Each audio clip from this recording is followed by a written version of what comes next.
Bonjour à tous. En cas de coupure d'alimentation pendant le fonctionnement d'un moteur électrique Minn Kota Ultera, il se peut qu'il y ait besoin de reprendre la calibration. Dans cette vidéo, je vous montre comment on fait et c'est très simple. Dans le cas où votre moteur se met en défaut et qu'il reste bloqué en position verticale, il va falloir reprendre les butées.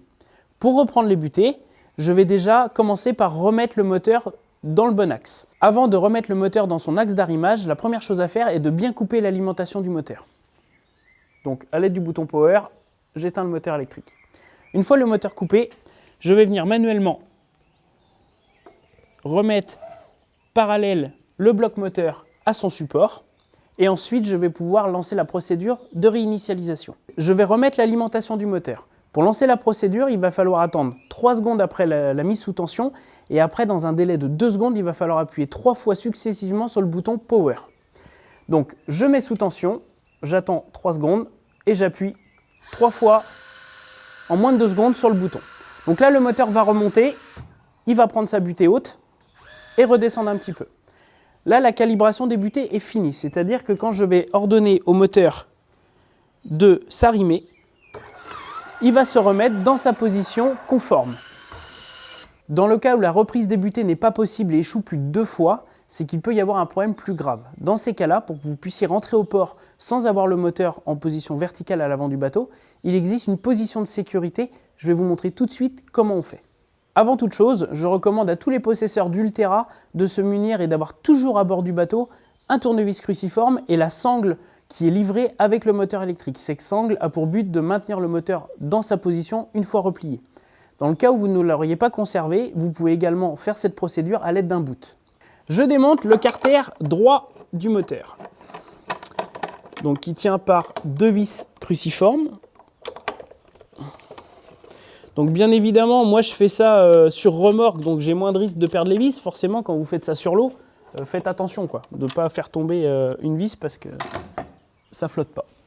Une fois le carter démonté, je vais venir ici extraire la petite vis cruciforme qui tient le système de relevage en fait, qui permet au moteur de basculer en utilisation normale.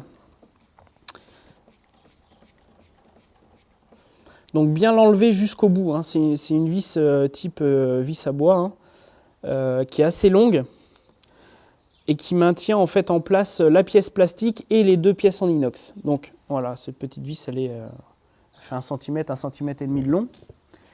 Une fois la vis enlevée, je vais venir prendre appui sur la tige et relever ici tac, la pièce en plastique. Alors c'est pas forcément très évident à faire, c'est vraiment une procédure qu'on utilise en cas d'urgence. Hein. Voilà, tac. Une fois qu'il est complètement sorti, en fait la pièce doit être libre ici là.